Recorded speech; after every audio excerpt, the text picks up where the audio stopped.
Baik, bismillahirrahmanirrahim. Assalamualaikum warahmatullahi wabarakatuh.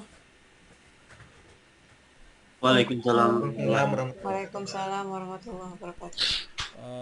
Kita bertemu kembali malam ini di eh, kelas Merger dan Acquisition.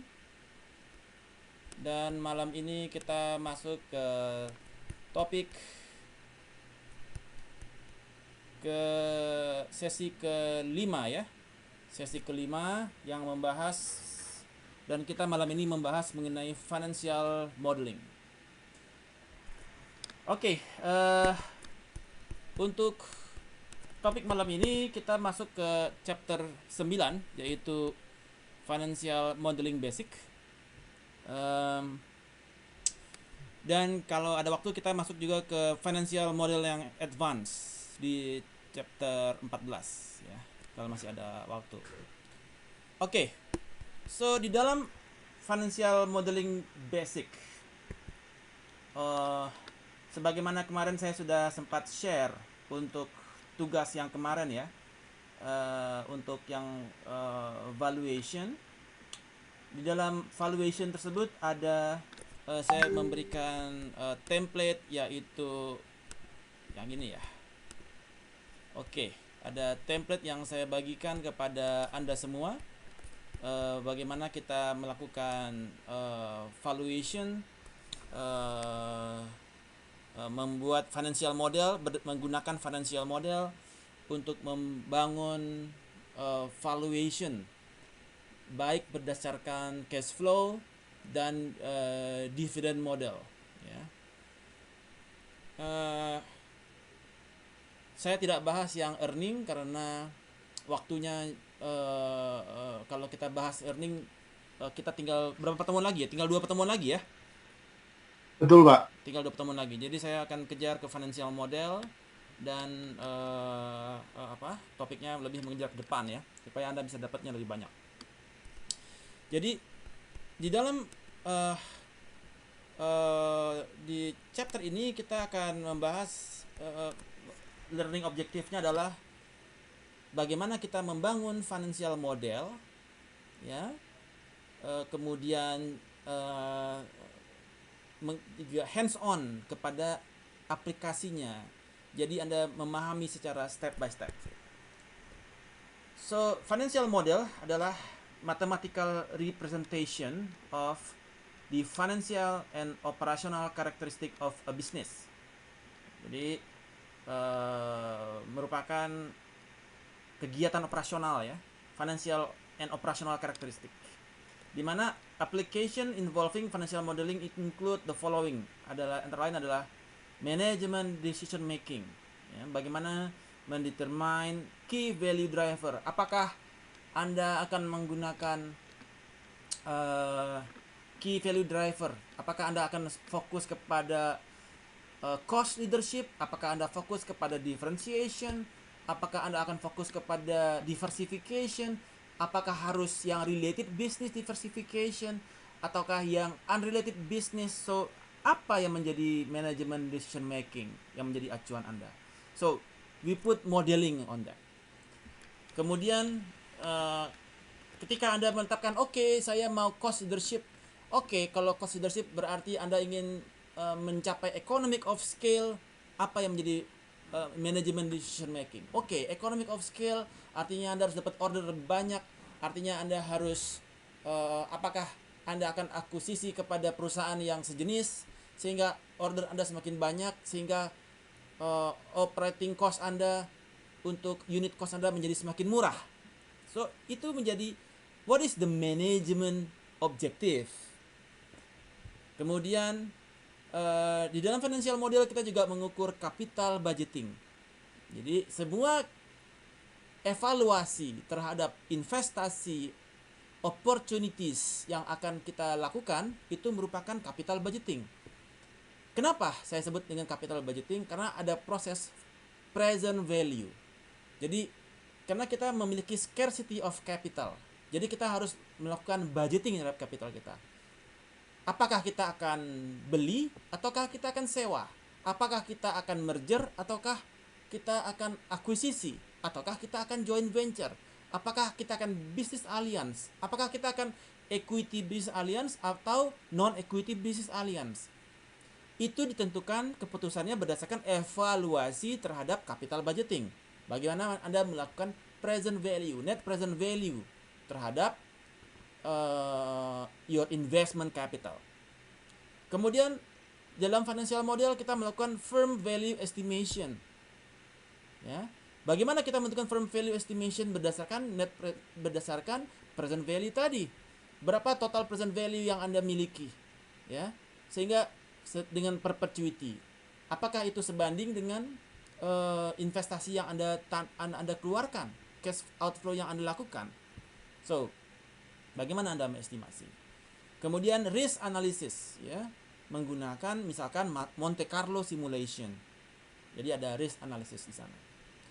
So, the focus di dalam topik malam ini adalah applying modeling di dalam melakukan valuasi under alternative scenarios. Ya, Anda mau pakai menggunakan cash flow valuation, kemudian dividend valuation, earning valuation. Kalau ada kesempatan nanti, kalau masih ada waktu, kita akan bahas juga earning valuation. Right. So di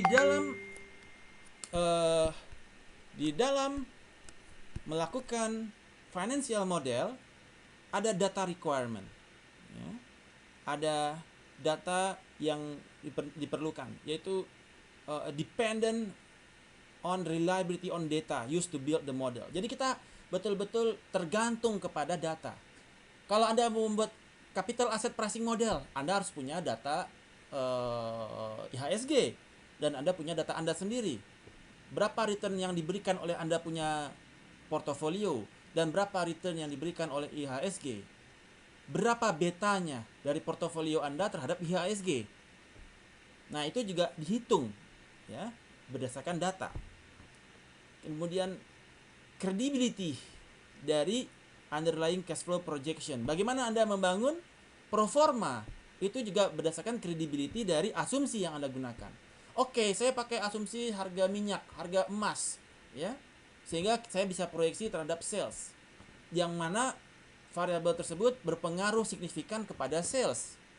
Apabila dia tidak berpengaruh secara signifikan, maka credibility dari asumsi Anda tidak jive, tidak bagus. Ya.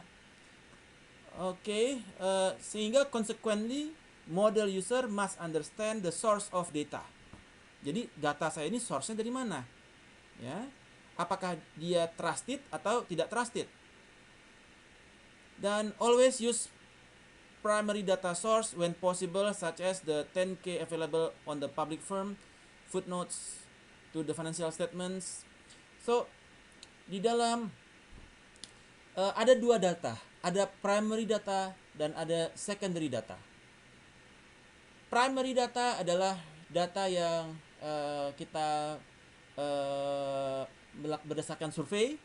Secondary data adalah data berdasarkan sources. Misalkan dari data server Anda, dari data BEI, Bursa Efek Indonesia, ya, itu merupakan secondary data. So both of data is okay. Ya, both data is okay. Kemudian di dalam financial modeling terhadap financial statements, di dalam membangun pro forma terhadap financial statements, kita harus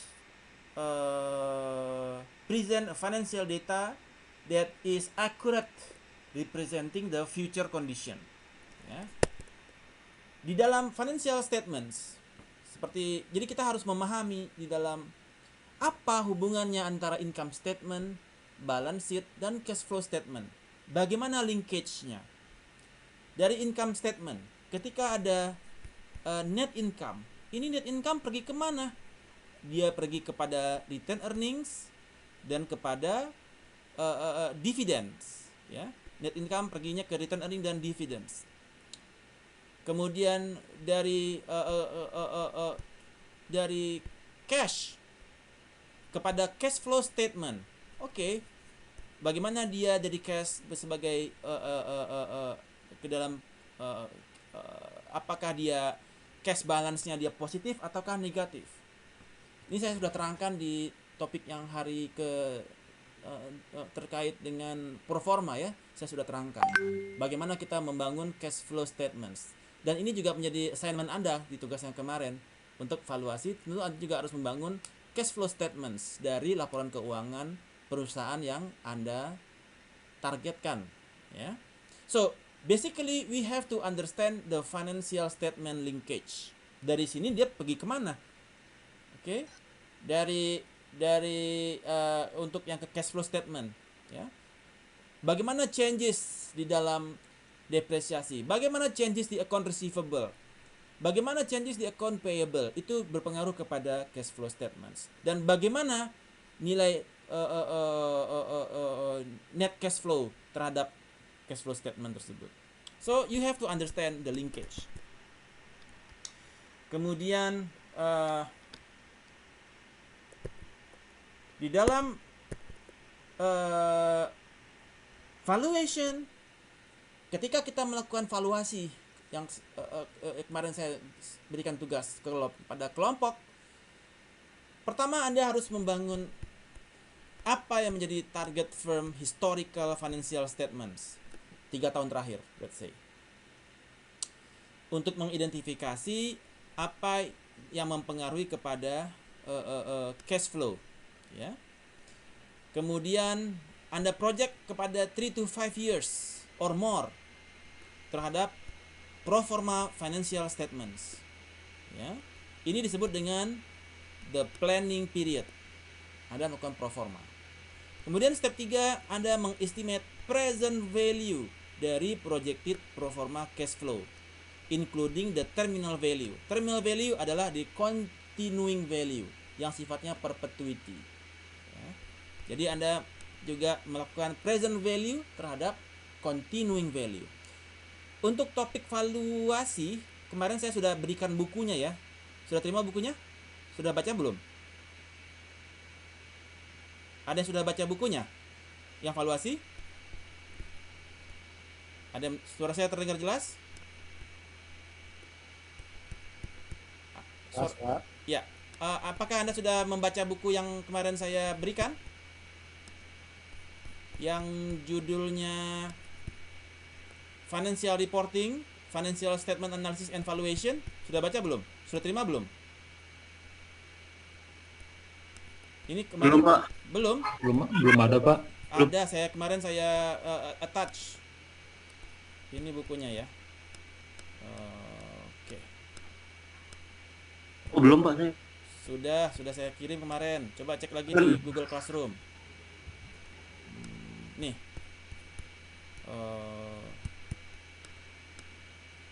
Jadi ya, financial statement, financial reporting, financial statement analysis and valuation, karangan Wahlen untuk valuasinya ya. Oke. Coba cek lagi di Google Classroom. Oke. Kemudian Anda bangun projected pro forma cash flow-nya untuk Anda menghitung berapa firm value ya. Alright. So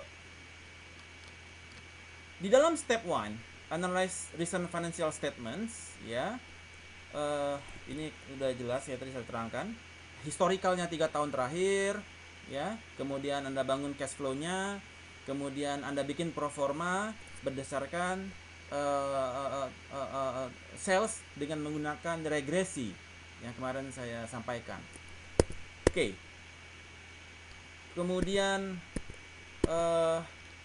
di dalam menghitung pro forma, kita menggunakan asumsi, bisa menggunakan regresi. Jadi kita bisa project kepada 4 tahun berikutnya menggunakan berapa sales growth ya. Pendekatannya bisa menggunakan sales growth atau bisa menggunakan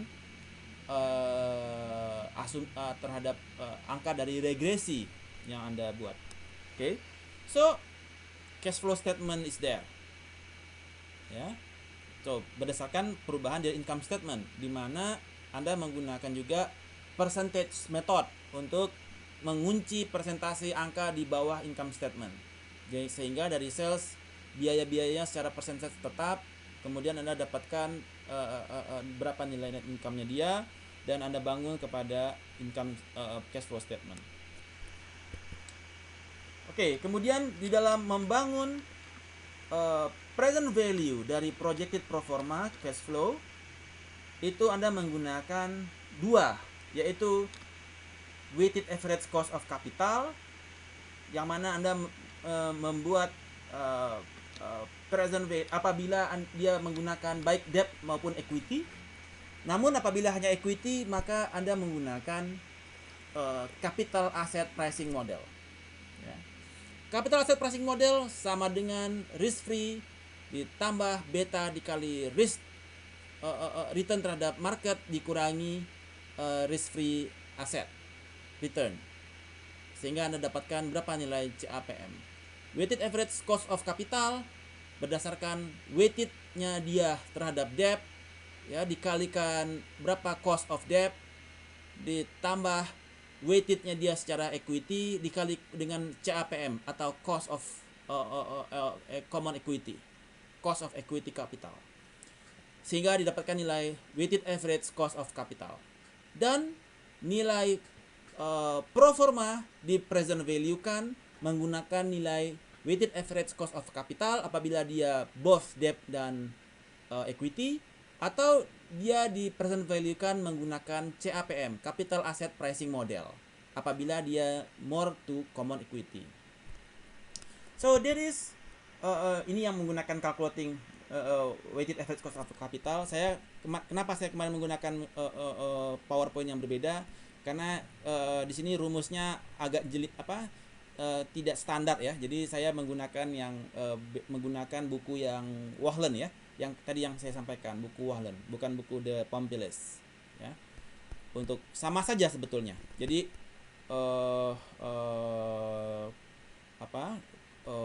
berapa debt dibagi dengan debt ditambah equity, itu adalah weightednya dia, oke, dikali cost of debt, dikali 1 dikurang taxnya dia, corporate tax, dikali cost of debt, ditambah equity dibagi debt ditambah equity, secara weightednya dia secara equity dikali dengan capital asset pricing model atau return dari cost of capital. Jadi itu yang di dalam disebut dengan weighted average cost of capital, yang mana angka ini Anda gunakan untuk mempresent value kan cash flow yang Anda dapatkan dari cash flow statement Anda di dalam 5 tahun dan continuity untuk yang tahun ke-6. Dan dalam membangun continuity, nah saya kemarin menggunakan yang kemarin saya pakai, yaitu cash flow di tahun ke-6 dikalikan 1 ditambah growth dikurangi WACC dibagi WACC dikurangi growth. Bisa WACC, bisa juga dengan CAPM, tergantung dia yang mana yang digunakan. Oke. Kemudian apabila dia masih mid year conversion, jadi dia kalau dia cash flow-nya di tengah tahun, maka dia dihitung mid year conversion-nya dia. Jadi dibagi dengan WACC dibagi 2. Alright, ini terhadap basic financial model ya. So far so good. Any questions? Pak Jerry, Silakan. ya mau nanya Pak, tadi di slide yang mengenai sources data Pak. Sources data. Uh-uh. Yang chapter halaman berapa ya? Di atas Pak. Ya ini Pak tadi Pak. Ini? 6 ya kalau nggak salah 6. Nah itu kan ada itu tuh Pak, use primary data as the 10K available for public firms. Maksudnya si 10K itu apa ya Pak? 10K itu maksudnya apa ya Pak? Jadi di dalam ada persepsi di dalam hal persepsi ini ya. Primary data, jadi primary data, sekarang saya tanya kepada Anda, data BEI itu data primary atau data secondary? Secondary kan? Nah, Ya. jadi saya kurang sepakat dengan ini. Kalau primary data itu lebih kepada data kita survei ya, menurut saya ya. Anda bikin questionnaire itu primary data ya. Kalau data secondary, misalkan data Bursa Efek Indonesia atau data di server bank, data transaksi itu data secondary ya. Data primary itu data yang questionnaire ya. Nah, jadi saya agak sedikit dispute di sini. Karena nggak mungkin kita pakai data primary untuk laporan keuangan. Ya kan? Bagaimana kita nanya laporan keuangan? Laporan keuangan adalah data secondary. Jadi tergenerate atau apa? Kecuali kalau mereka menganggap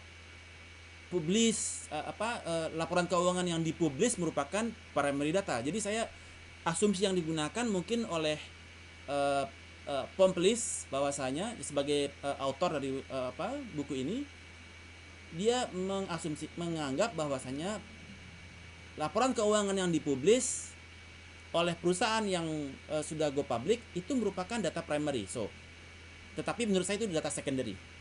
Penjelasannya demikian. Menjawab, Bayu? Oke, Pak. Oke. Thank you, Pak. Good. Oke, any other questions? Gak ada? Alright. Kita masuk ke chapter 14. Di dalam chapter 14 ini, alright. Chapter 14 ini kita mengaplikasikan financial models ya, untuk melakukan valuasi, structuring, dan menegosiasikan terhadap stok dan aset purchase ya. Sebelum saya lanjutkan, tadi di chapter 9 materi kita ada di template ini ya, yang kemarin saya sudah bagikan ya. Jadi ada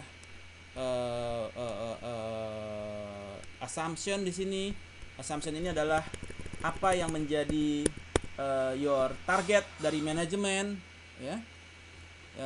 Your assumption that is using misalkan bagaimana Anda gross sales Anda, berapa asumsi Anda sepanjang tahun ya, untuk target company ya.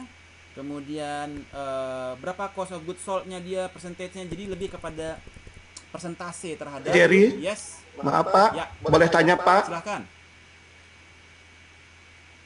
Silakan. Pak Putu. Suara mute Pak Putu. Ya maaf Pak. Oke. Pak, di file ini Pak, Ya. di sheet target IS,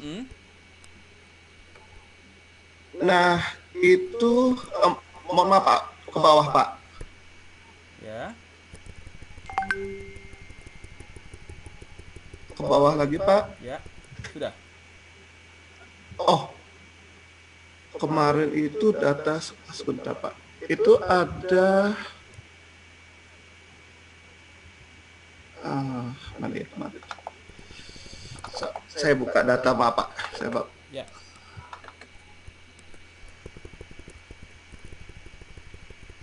Ada kemarin saya catat ada pertanyaan Pak. Alright. Ini income statement ya. Ya, Pak. Kita bahas Ah, income statement ya. Ya Pak. Oke. Nah,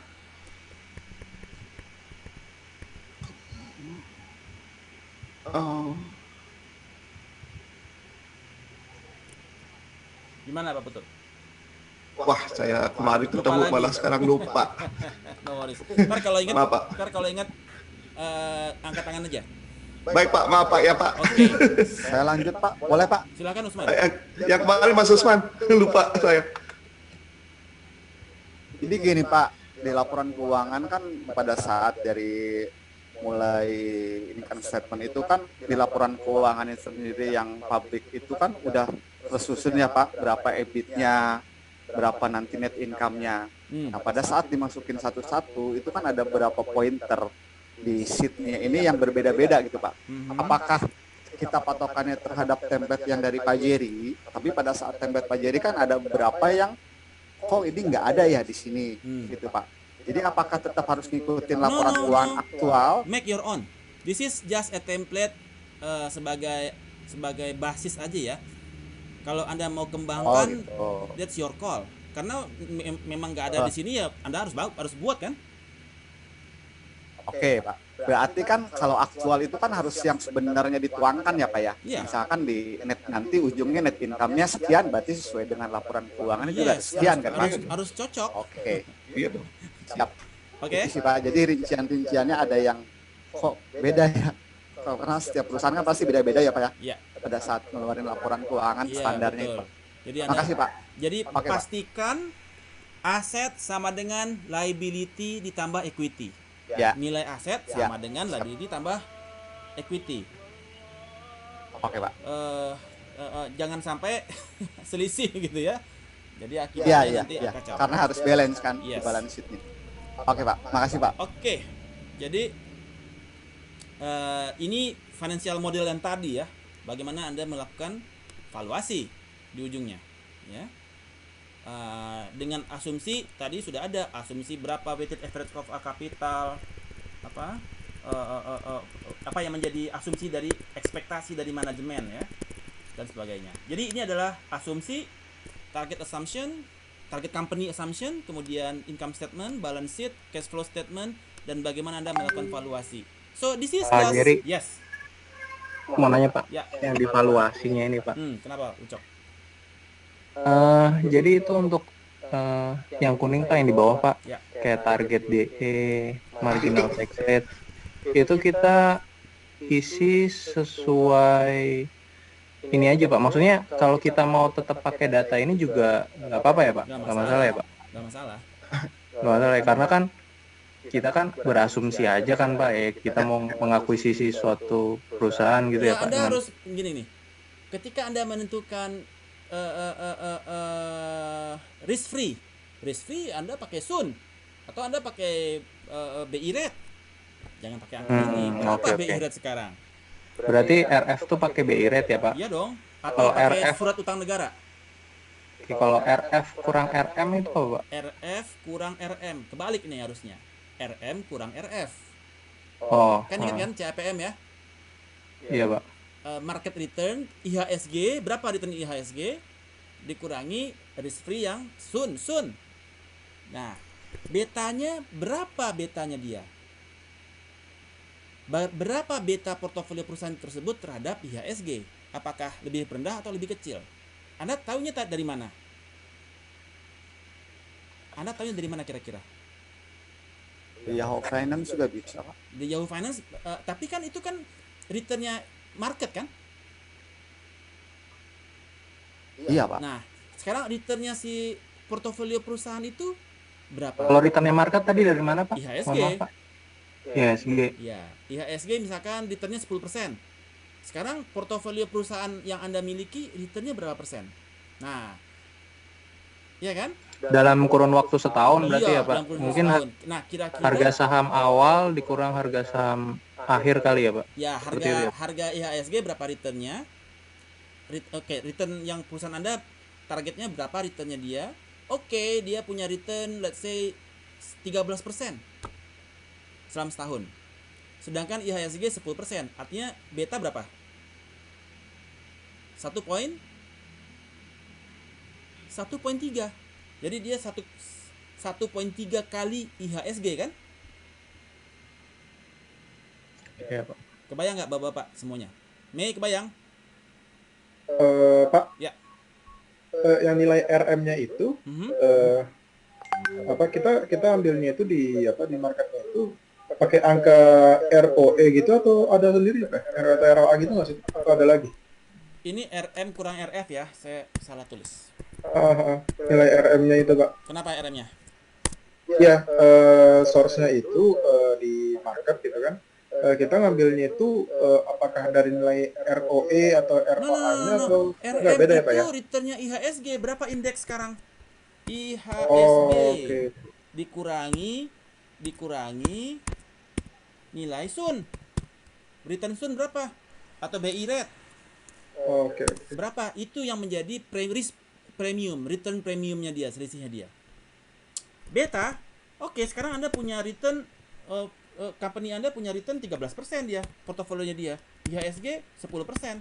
Artinya beta sama dengan 13% dibagi 10%. 1,3%. 1,3 kali kan? Oke. Kebayang? Oke Pak, berarti semua industri di IHSG itu Pak ya berarti ya? Ya. Oke Pak. Apakah dia Datanya ada ya Pak? Kenapa? Di internet ada ya Pak? Saya belum pernah lihat. Tinggal Anda cek aja di Yahoo Finance berapa return IHSG dalam setahun terakhir. Oh, ya Pak. Oke. Ya. Oke. Lalu ada lagi Pak, satu lagi Yes, Pak. mau silakan. nanya. Ini sebenarnya hubungannya sama tugas sih Pak. Itu kan kita menilai evaluasi, contohnya dari cash flow Pak. Nah sebenarnya nilai evaluasinya tuh yang di mana sih Pak? Yang di equity value per share itu Pak? Yang di D22. Firm value-nya di cash flow present value-nya. Jadi kalau itu dua-duanya berlaku. Jadi secara present value dari nilai cash flow itu menunjukkan berapa value perusahaan. Kebayang nggak? Ya kan? Sekarang Anda tahun pertama, tahun kedua, tahun ketiga ketika Anda present value kan total 10 miliar.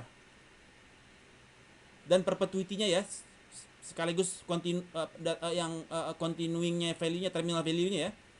Kalau di sini ada nggak Pak itu Pak? Present value cash flow-nya yang di present value dari 5 tahun. Terminal value itu yang continuity ya, continuing value ya. Nah, dapatlah enterprise value totalnya. Itulah yang menjadi value of the firm. Kebayang? Oke. Lalu Pak, ya Ucap. itu kan valuasinya. Lalu dasarnya kita memutuskan untuk mengakuisisi atau enggak itu gimana Pak? Nah, sekarang itu topik yang di chapter berikutnya. Oh gitu baru ya akan Pak. kita bahas. Oke, Baik, Pak Putu ada yang Pak. tanyain? Iya Pak, saya baru ingat ini udah ditanyain sama Bang Ucok Pak. Oh, udah ya. Oh, oke, good. Iya, tapi saya Pak mungkin ngelanjutin ini Pak, Ya. yang target debt per equity itu sama marginal tax rate itu apakah standar itu penentuan 30% sama 40% itu gimana ya Pak?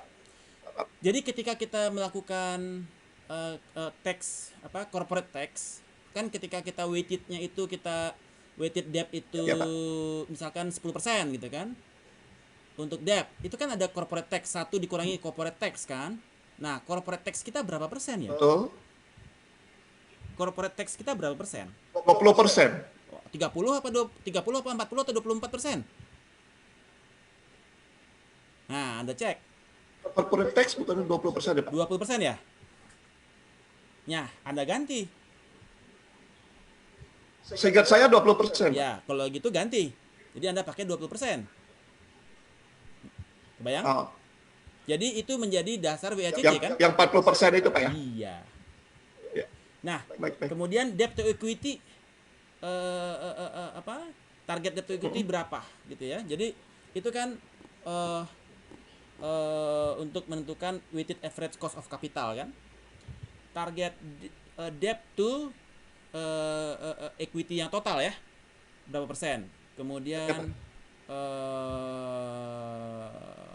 yang perusahaan target ya. Kemudian equity debt to total equity Total cost. no equity to total debt, equity to total yang tadi loh ini salah tulis nih saya nih. Jadi yang ntar anda rubah sendiri aja deh yang ini nih WACC itu adalah debt dibagi dengan debt plus equity kan. Ini yang untuk weight-nya si debt ya. Dan ini adalah weight untuk si equity dibagi debt ditambah equity ya. Kebayang? Jadi debt berapa persen? 20%. Equity 80%. Oke, dikurangi 1 dikurangi corporate tax dikali cost of debt-nya berapa persen. Yang ini dikali dengan CAPM-nya dia. Yang tadi menggunakan risk free dan risk market dan risk free asset. dapat ini. Berapa nilai WACC? Ya itulah yang kita hitung di sini. Bayang? Jadi target assumption dikali 1 minus 4 dikali D26 ya, ditambah D8 dan seterusnya. Jadi Anda ikuti rumusnya mengikuti acuan weighted average cost of capital. Menjawab Pak Putu? Baik Pak, terima kasih Pak. Oke, ini sebagai basis ya. Anda bisa kembangkan, no worries. Ada lagi yang ingin ditanyakan? Untuk step pertamanya kan tetap dari target IS dulu ya kan Pak, target IS, BS, target SF. Sementara kan dari target option nanti kan ada yang dari template web kan udah ada yang rumus-rumusnya yang if segala macam itu kan Pak ya? Ya. Oke Pak. Tapi Anda lihat rumusnya salah atau betul? Saya takutnya salah ya. Iya Pak. Ya, saya slip nanti salah semua loh. Ya, Anda harus Ya. ikutin kaidahnya dulu. Paham dulu kaidahnya. Ya. Oke Pak. Jadi ini ada capital asset pricing model. Jadi Anda harus tahu dulu apa itu capital asset pricing model, rumusnya apa. Ini bener kan rumusnya Pak Jerry buat nih? Kayak gitu ya. Oke Pak. Oke, good. Kita lanjutkan. Any other questions? Oke. Alright. Baik, kita masuk ke chapter 14. Di dalam chapter 14 ini kita akan membahas applying financial models untuk melakukan valuasi, structure, dan negosiasi terhadap stok dan aset purchase. Alright. Jadi kita masuk ke part 4, yaitu deal structuring dan financing. Tetapi saya nggak ngambil semua ya, karena kita cuma 2 pertemuan ya. Jadi saya cuma ngambil 1 chapter saja, yaitu applying financial models kepada deal structuring. Jadi kita bagaimana kaitannya antara chapter 9 financial model dan kita financial model yang lebih advance ya. Jadi saya lebih fokus ke sana dulu. Jadi learning objektifnya adalah supaya ada hands-on application ya, untuk membuat para mahasiswa memahami kepada bagaimana model itu bekerja dan apa saja data input yang dibutuhkan untuk mengenerate critical model dan bagaimana untuk mengaplikasikan model untuk mengadres kepada valuasi, financing, dan deal structuring. Alright. Financial model help answer key valuations. Jadi ketika kita membangun financial model, diharapkan ini bisa menjawab terhadap pertanyaan terkait valuasi, financing, dan deal restructuring. Ya. Dalam valuation, apa yang menjadi key driver dari firm value? Silahkan jawab. Ada yang tahu nggak? Ketika Anda melakukan valuasi, key drivernya apa aja ya? Tahu dong? Masa nggak tahu? Apa kira-kira Pak Putu? Untuk menghitung firm value, apa yang dibutuhkan? Firm value. Pak Usman? Pak Ucok? Itu Pak, income statement, balance sheet, Financial statement, terus balance sheet, terus Cash Cash flow. flow statement. net income, terus apalagi? semua keseluruhan flow-nya, di laporan Proformanya, equity, oke, debitnya, terus cash flow proformanya, proforma, terus apalagi? Cash flow-nya. Sudah, apalagi? Weighted WACC-nya, CC-nya. WCC-nya, apalagi? CA? CAPM, Ya. Nah, itu yang dibutuhkan ya. Jadi key drivernya itu semua. Ya. Kemudian how much is the target company worth without the effect of synergy? Jadi tanpa adanya sinergi, berapa harga perusahaan tersebut? Berapa kira-kira? Berapa harga perusahaan itu? Kan Anda mau menaksir ini kan? Berapa harganya? Berdasarkan valuasi tersebut. Dari mana Anda dapatkan angkanya? Ada yang bisa jawab? Dari nilai PV-nya Pak? Yes, dari nilai present value dari 5 tahun pertama dan continuing data. Jadi dari present value 5 dan terminal value di total dapatlah the firm value. Kebayang? Itu tanpa sinergi ya. Baru stand alone company-nya saja. Ya. What is the value of the expected synergy? Bagaimana Anda tahu bahwasanya dia akan bersinergi? Dari mana Anda tahu?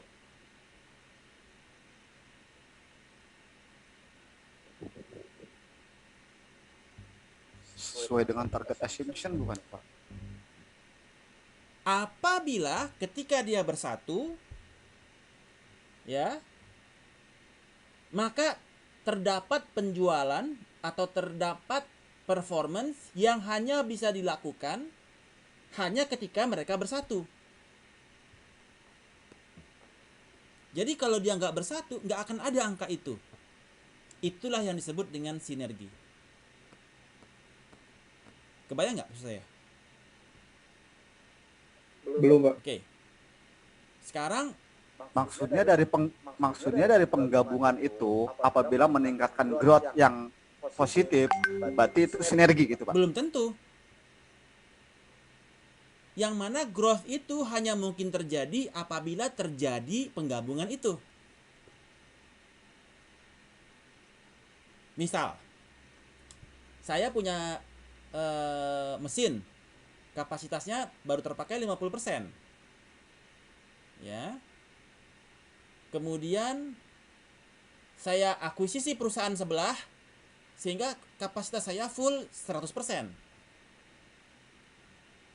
Ya. Mungkin nggak saya mencapai 100% kalau saya tidak mengakuisisi perusahaan sebelah? Nggak mungkin kan? Nah, kemudian harga saya sebelumnya satu produk $10. Setelah saya full capacity, kan artinya biaya saya lebih murah kan?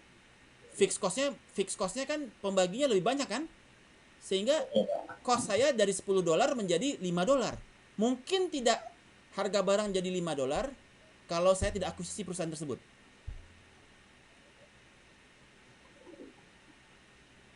Tidak mungkin kan? Nggak mungkin. Oleh karena itu terjadi yang disebut dengan sinergi.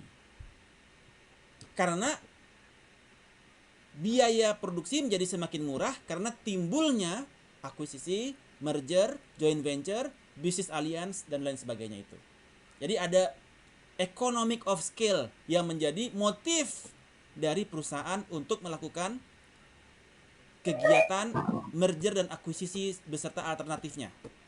Menjawab? Oke, good. Pertanyaan berikutnya. What is the maximum price the acquirer should pay for the target firm?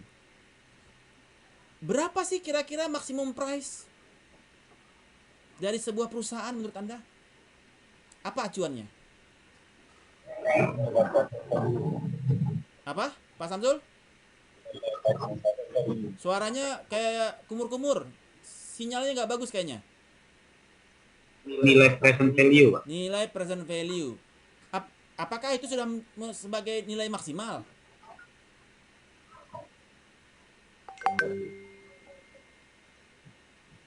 Apakah nilai present value itu sudah nilai maksimal dari sebuah perusahaan? Kalau dari pakai nilai pasar Pak, kita bandingkan. Apakah itu sudah nilai maksimal? Apakah nilai pasar nilai maksimal? Kalau dibandingkan dengan nilai bukunya mungkin. Dari mana? Kompetitornya? Dibandingkan dengan nilai buku. Dibandingkan dengan nilai buku. Apakah itu sudah dianggap nilai maksimal dari perusahaan?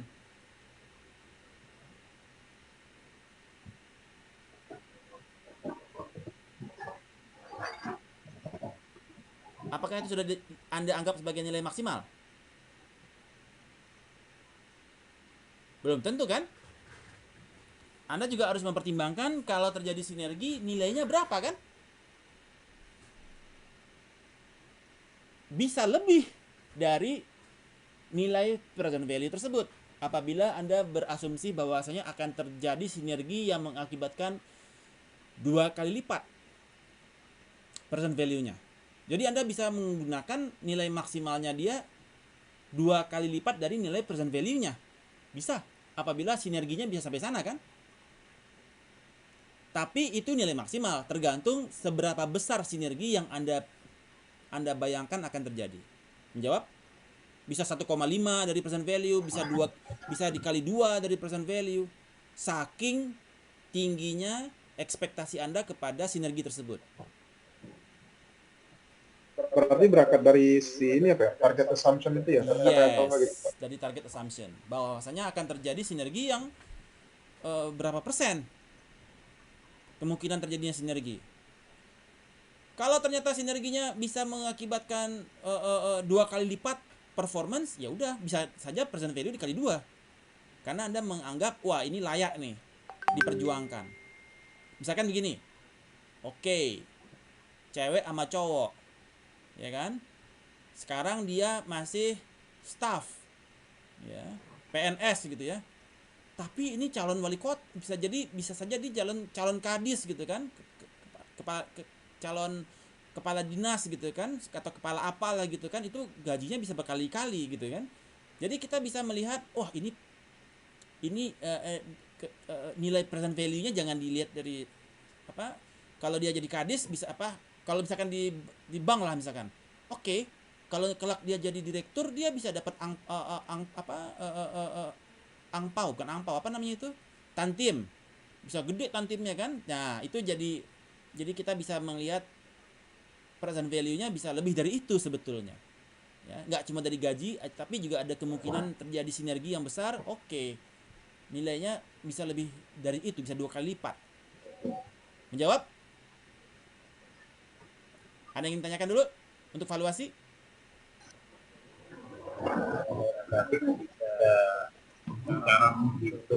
Suaranya nggak jelas Pak Samsul. Lalu Pak? Ya. Ya. Berarti nanti ada cara untuk menghitung ketika terjadi sinergi ya? Ya. Ya, ada. Tapi bukan di subjek ini ya. Jadi ada chapter yang berbeda, mungkin chapter depan kali ya. Kita akan bahas cara mengukur sinergi. Oke. Alright, next, financing. Can the proposed purchase price be financed? Nah, jadi kalau Anda lihat di template, oke, kita lihat template yang kedua ya. Nah, di sini ada yang saya sudah bagikan tadi. Jadi ini untuk yang dia consolidate ya, antara target company. Ini adalah summary terhadap transaction summary. Ada assumption di sini, ada asumsi ya. Kemudian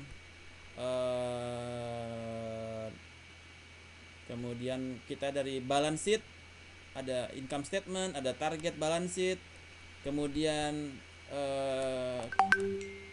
ada acquiring company, asumsi yang terhadap acquiring company. Terus ini target ya, ini acquire perusahaan kita, ini adalah target perusahaan, ini perusahaan kita, dan ini adalah new company, new company yang akan terbentuk kalau kita merger menjadi satu entitas atau kita bangun joint venture ya. Ada new company di mana kita mengukur kira-kira berapa present value-nya, kemudian berapa financing-nya. Jadi kita lihat di chapter berapa nih? 14. Can the proposed purchase price be financed? Jadi ketika Anda melakukan valuasi, misalkan ternyata present value-nya adalah 10 miliar. Berapa Anda punya cash? Oke. Kemudian ada cuma 20% cash. Artinya 80% harus financing. Ya. Sehingga Anda terjadi peningkatan dari Anda bisa pendekatannya bisa secara stock purchase atau asset purchase. Kalau stock purchase Anda beli menggunakan stok Anda. Jadi apakah stok kita, equity kita bisa untuk beli? Jadi Anda beli company-nya dengan menukarkan stok Anda kepada mereka. Jadi mereka mendapatkan stok. Jadi stock purchase. Atau bisa juga menggunakan cash dan debt. Jadi di WACC kan ketika Anda ada berapa komposisi Anda terhadap debt untuk pembelian ini, berapa komposisi Anda untuk preferred stock atau common equity terhadap ini, ya. Jadi dan berapa preferred stock Anda untuk cost of capital dari preferred stock dan cost of capital Anda dari common equity. So ini akan menjadi skema terhadap financing yang akan Anda lakukan, ya. Nanti kita akan bahas itu nanti di slide berikutnya. Kemudian, what combination of potential sources of funds provides the lowest cost of funds for the acquire. Jadi Anda kombinasinya apa nih yang Anda gunakan untuk bisa mendapatkan lowest cost of fund untuk bisa membeli perusahaan tersebut, ya. Tentu ada cost of debt, bisa menggunakan kredit investasi, kredit modal kerja, ya, berbagai macam kredit, yang mana itu membuat berapa menjadi cost of debt Anda, ya. Kalau Anda menggunakan covenant, ya, loan covenant, ada jaminan di situ untuk loan covenant Anda. Oke, Anda punya lahan di mana Anda jaminkan ke bank, Anda dapat pinjaman, berapa itu cost of debt-nya, ya. Itu dari sisi financing. Kemudian dari sisi deal structuring, what is the impact of financial performance and valuation if an acquirer is willing to assume certain target liabilities, ya. Kira-kira apa menjadi impact dari financial performance and valuation. Jadi ketika dia membeli perusahaan, ketika Anda membeli sebuah perusahaan, Anda harus lihat juga untuk memastikan bahwasanya operating activities perusahaan itu tetap berjalan. Anda perlu dana juga kan? Jadi Anda harus perhitungkan ketika Anda membeli, Anda punya excess of fund tidak untuk memastikan operasional dari perusahaan. Apabila tidak ada, maka Anda harus dapat financing lagi dari debt untuk memastikan kegiatan operasional dari perusahaan yang Anda acquire itu atau target perusahaan itu tetap berjalan, ya. Jadi ada impact dari financial performance jika kita melakukan pembelian. What is the impact earning per share, ya. Nah, ini juga menjadi impact earning per share. Berapa Anda punya earning per share ketika Anda sendiri dan perusahaan itu, dan berapa earning per share ketika Anda merger.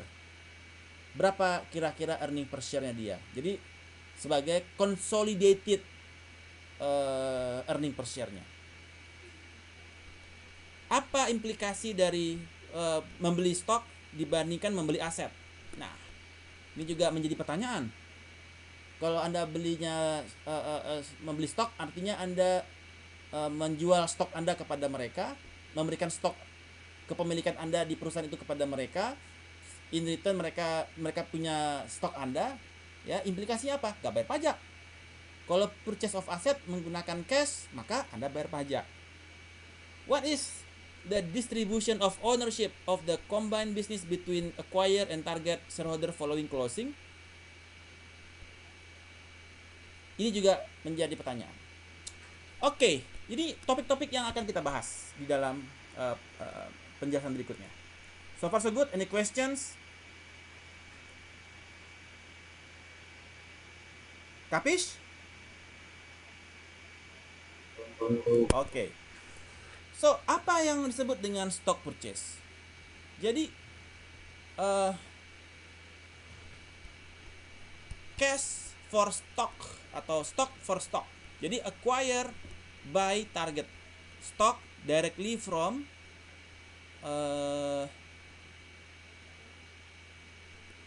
target shareholders. Jadi acquire perusahaan yang ingin membeli perusahaan yang akan dia beli, buys target stock directly from the target shareholder. Jadi dia bisa membeli menggunakan cash untuk membeli stok, atau stok dari si acquire untuk membeli stok dari si target. Ya. Nah, acquire dan target combine with target shareholder receive cash atau receive acquire stocks for their shares. Ya. All target asset and liability transfer to acquire by rule of law.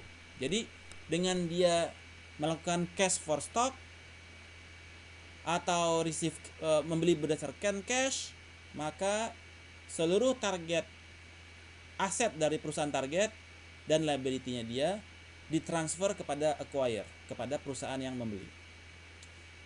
Apa yang dimaksud dengan asset purchase? Di mana asset purchase itu cash for asset acquisition, di mana acquire itu pay cash for the target asset and may assume responsible for some or all the liabilities. If enough target asset have been acquired, the target may be liquidated. Jadi kalau udah dibeli tinggal dilikuidasi. Ya. Stock for asset transaction. Target shareholders receive stock in exchange kepada aset dan liability-nya dia. In a second stage, target dissolve, hilang, leaving its shareholder with the acquired stock. Jadi di dalam stock purchase kita membeli stok, ketika kita asset purchase kita membeli aset. Ya. Oke. Any questions? So far so good? Kapish? Pronto. Alright. Baik, sekarang kita masuk ke dalam merger and acquisition model overview. Ya. Ini terkait dengan yang baru ya. Yang valuation and deal structuring model. So, di dalam merger and acquisition model overview kita mulai dari awal deh. Ini di sini. Oke. Kita perbesar. Oke.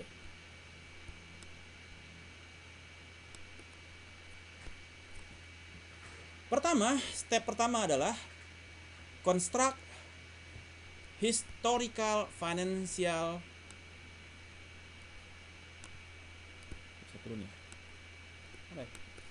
construct historical financial and determine key factors, value drivers kepada firm performance. Ya. Jadi kita data historikalnya kita bangun dulu, ya, terhadap perusahaan kita dan perusahaan target. Jadi as acquire dan as a target, apa historical finansialnya, ya, baik secara income statement, balance sheet, dan cash flow statement. Jadi kita bangun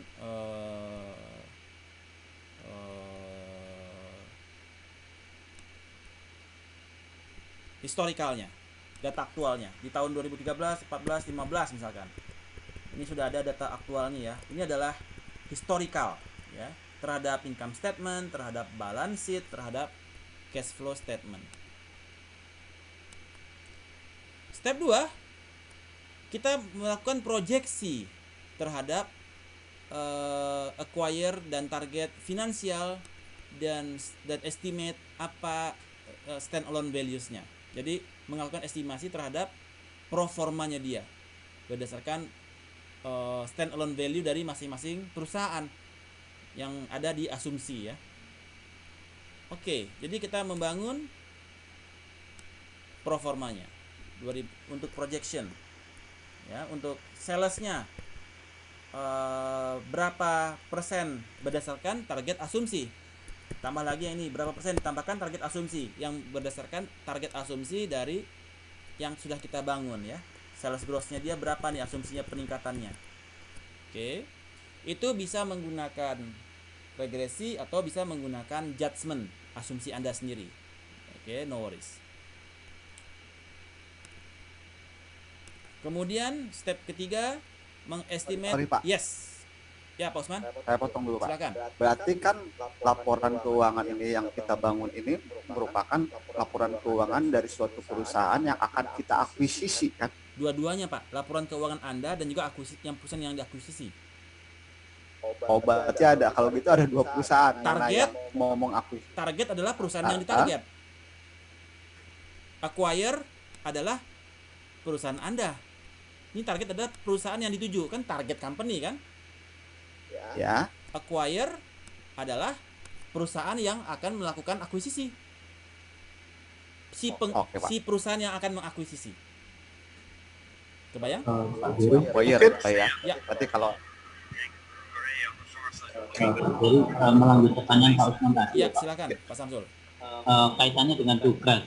Ya Pak, Oh, ini bukan tugas Anda kan evaluasi. betul Pak, betul. Kalau tugas kan hanya untuk target company aja ya. Iya. Iya, Perusahaan ya. itu pertanyaan saya yang kemarin ya Pak ya. Iya. Jadi yang kita ini yang diakuisisi aja kan Pak. Iya. Betul. Kecuali kalau Anda pengen lebih ya. Kalau Satu-satu dulu Pak. ya, kalau Anda pengen lebih. iya, Pak, maksudnya kalau sampai acquire itu banyak banget. Iya, makanya saya bilang kan Anda Waktunya kan cuma 10 ujiannya hari. minggu depan. Kita UTS minggu depan kan, makanya pakai sampai Betul, Pak. evaluasi saja. Tapi kalau tapi ini sebagai wacana ketika Anda ingin membangun kan, Ya. wacana ke depan. Nanti mungkin Anda akan bahas ini lebih panjang nanti dengan dosen berikutnya ya setelah UTS. Oke. Oke, Pak. Jadi ada yang ditanyakan lagi? Oke, nggak ada ya.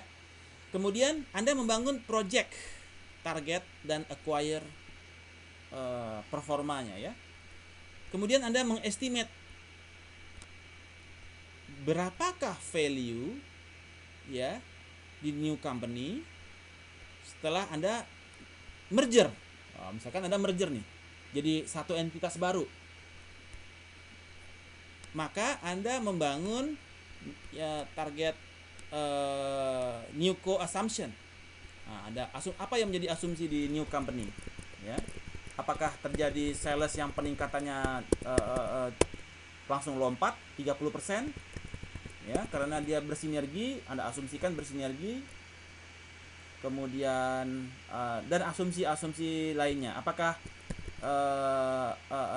receivable turnover-nya menjadi lebih cepat karena akuntingnya lebih mahir dari yang sebelumnya 100 hari jadi 50 hari sehingga putaran lebih cepat. Apakah inventory turnover-nya menjadi lebih cepat? Orang biasa Anda jaga stok 2 bulan, Anda sekarang jaga stok 1 bulan. Apakah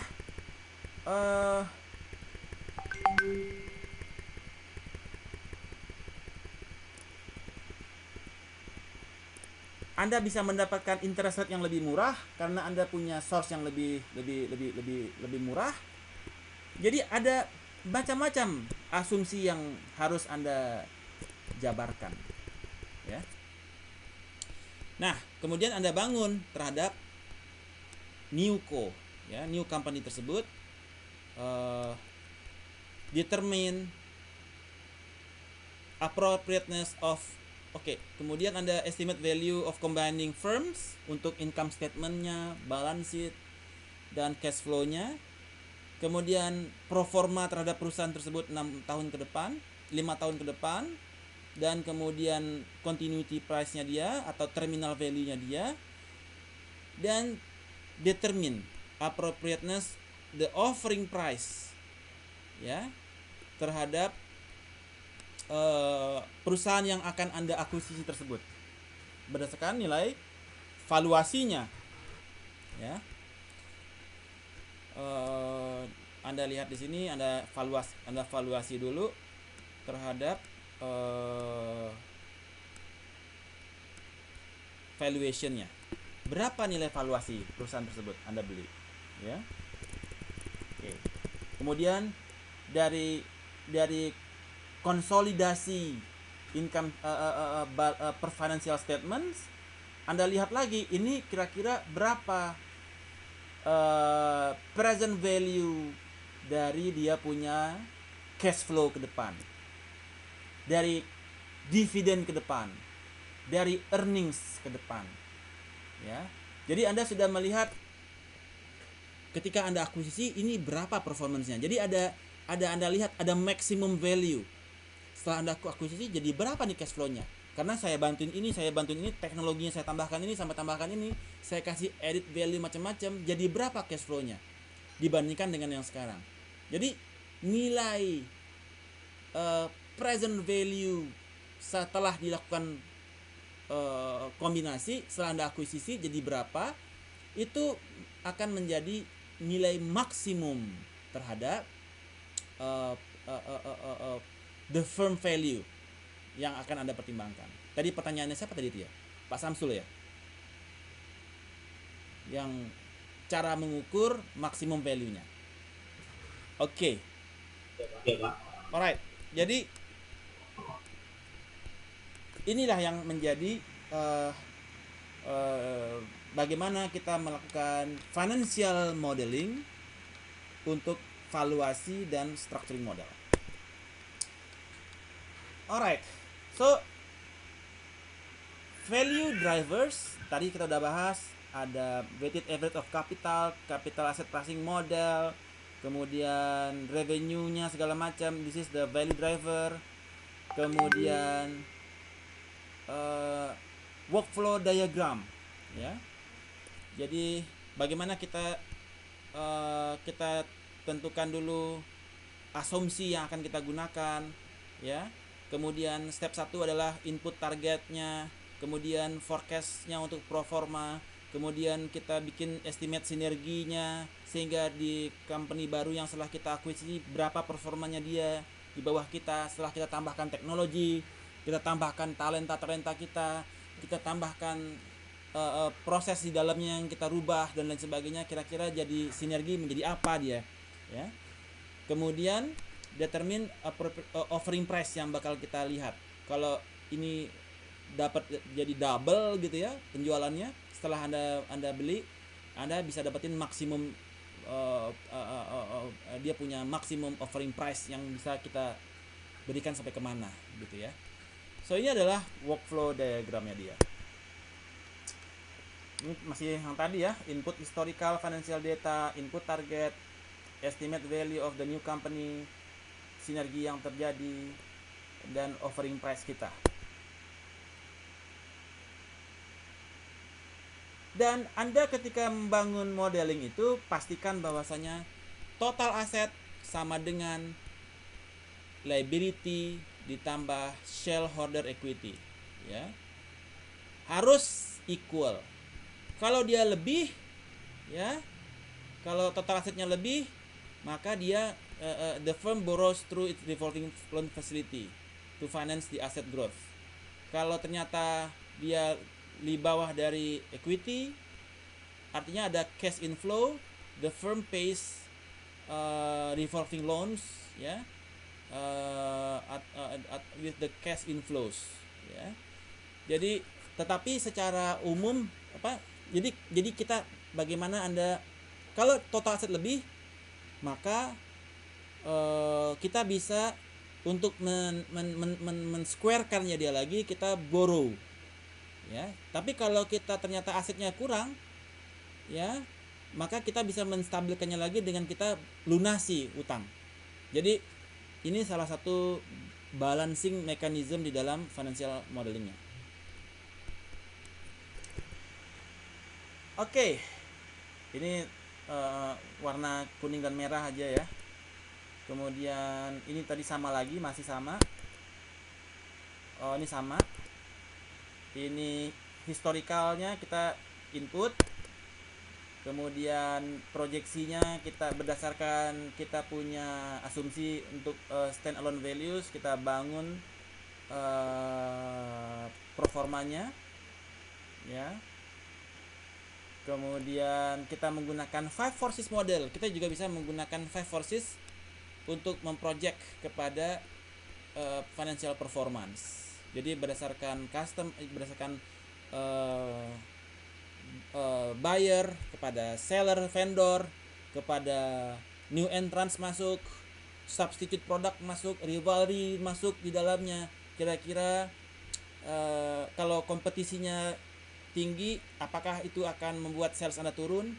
Ya, kita melihat seberapa besar rivalry-nya, ya. Bagaimana power of supplier, bagaimana power of seller, bagaimana new entrants, bagaimana dan lain sebagainya yang mempengaruhi kepada penjualan Anda. Jadi Anda melihat secara eksternal ya, hal-hal yang di luar kontrol Anda. Eksternal analisis kepada hal-hal yang di luar kontrol Anda yang mempengaruhi kepada penjualan Anda. Oke, terjadi perang antara Rusia China, Amerika China, perang dagang. Apa implikasinya kepada perusahaan? Terjadi peningkatan harga minyak bumi, apa implikasinya kepada perusahaan? Ya, itu juga menjadi eksternal analisis yang mempengaruhi kepada penjualan. Terjadi COVID-19, apa pengaruhnya kepada perusahaan? So, bagaimana changes secara eksternal baik secara general dan industri mempengaruhi kepada objektif dari perusahaan? Apakah Anda ingin meningkatkan sales, stay there, atau malah menurunkan sales sekian persen dikarenakan kondisi eksternal yang tidak menentu, ya? So, itu di dalam asumsi. Apa asumsi Anda ya terhadap kondisi eksternal? Dan itu akan mempengaruhi kepada performa Anda. Oh, setelah COVID varian Delta, setelah ini akan ada lagi COVID varian Lambda. Turun, varian Kappa. Waduh, tambah parah ya. Asumsi salesnya tambah parah jadinya ya. So, itu menjadi counting for your assumption. So far so good. Any questions? Yes, silakan Pak Samsul. Untuk 5 forces ini sifatnya analisisnya itu sifatnya kualitatif atau kuantitatif? Dan kalau kuantitatif, apa terkait dengan Excel yang tadi? Terkait apa nih, COVID? Bukan, untuk 5 force model ini. Kalau ini nanti analisanya berupa kualitatif atau kuantitatif? Oh, terhadap ini yang 5 forces? Iya, terhadap 5 forces. Jadi Anda bisa secara kuantitatif, secara kompetitor ya, secara kompetitor. Anda berapa persen sih market share Anda? Kompetitor Anda berapa persen? Ya. Itu oke. Kalau terjadi peningkatan market, maka Anda misalkan gini, market 100, Anda 10%, Bukalapak 15%, Tokopedia berapa persen gitu ya. Itu market 100. Tiba-tiba market jadi 200. Maka dari yang 10%-nya cuma 10, ketika market jadi 200, Anda berakibat Anda menjadi 10% dari 200 kan? Jadi 20 kan sales Anda ya? Iya. Karena terjadi pertambahan market. Kenapa bisa terjadi penambahan market? Kenapa? Karena Anda mengakuisisi perusahaan yang marketnya beda. Misalkan satu marketnya di Jawa, satu lagi di Sumatera. Ada akuisisi perusahaan yang punya marketnya di Jawa, di Sumatera. Sehingga market Anda bertambah kan? 200. Anda 10% dari Tokopedia. Ya udah, penambahan market. Jadi Anda naik jadi 20. Kalau Tokopedia juga di sana ya. Kebayang nggak? Kebayang. Artinya kan kalau bisa dikuantitatifkan, sebaiknya dikuantitatifkan Yes. ya. dikuantitatifkan. Ya. Dari sisi supplier, ada berapa supplier Anda? Ya. Kemudian ketika minimum order Anda nambah dengan penambahan market, harga Anda lebih murah, lebih mahal? Minimum order quantity Anda melebihi. Ya, misalkan Anda sekarang minimum order 5 ton harga $500. 5 ton. Sekarang Anda biasa beli ketengan 1 ton, 1 ton, 1 ton lebih mahal. Begitu Anda market Anda bertambah 2 kali lipat atau 5 kali lipat, Anda bisa order minimum order $500 per ton. Anda bisa harga lebih murah kan? Iya, Pak. Nah, itu juga bisa dikuantifisir. Jadi dengan penambahan market, ketika Anda akuisisi, maka Anda bisa dapat harga lebih murah karena memenuhi minimum order quantity. Sehingga Anda bisa satu barang Anda punya sendiri gitu kan, daripada Anda belinya ketengan setelah, ya maksudnya di secondary market lah gitu kan. Ada yang impor, kemudian Anda potong Anda 10%-nya gitu kan. Nah, itu berpengaruh kepada cost. Kebayang Pak Samsul? Kebayang, Pak. Oke, good.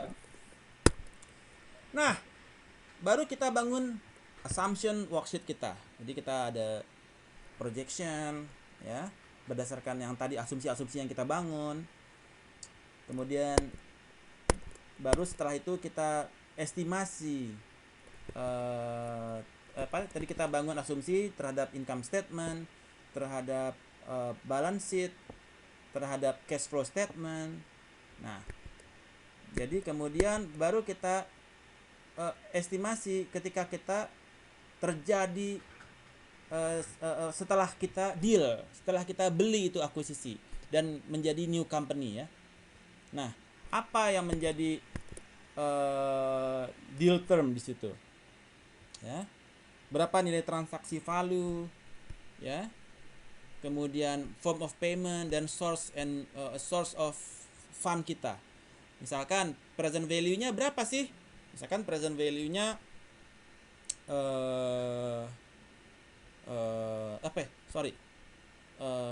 transaction value-nya berapa untuk pembelian perusahaan tersebut? Misalkan 59 ya. Untuk enterprise value-nya $5.900. Oke. Kemudian pembeliannya itu ini nih, $6.187 misalkan. Kemudian Anda mau belinya itu lewat stok 50%, lewat cash 50%. Ya. Kemudian cash Anda ada 2.500, 50%. Ya. Kemudian equity Anda untuk dari debt ada 10%, yaitu dari equity revolving. Nah, jadi bagaimana Anda financing kepada pembelian tersebut? Jadi kita source kita sekian 6187, harganya kita mau equity-nya nilai 6187, deal. Tapi Anda pakai apa form of payment-nya? Ada stok 50%, cash 50%. Yang stok 50%, convertible preferred equity berapa persen? 5%, revolving credit 4%, kemudian senior debt 4%, subordinate debt 10%. Total berapa persen nih? Masih komposisinya ya terhadap financingnya. Jadi Tanya, yes, Pak Guru. silakan Pak Samsul. Maksudnya senior debt itu apa ya? Senior debt. Saya lupa. Sebentar ya. Saya buka dulu sebentar. Senior debt. Masa ada junior gitu ya? Panjang kali ya, Pak? Apa? Jangka panjang. Nah, nih. Kalau nggak salah sih. Oke, sebentar. Senior debt.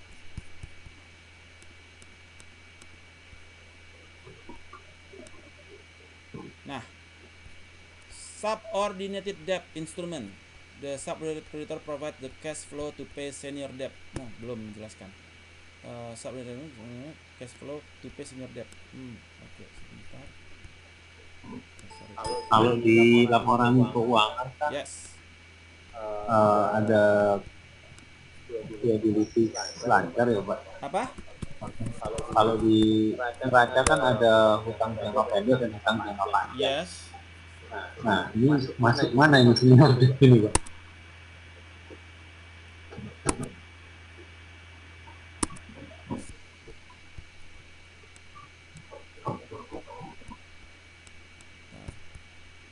View.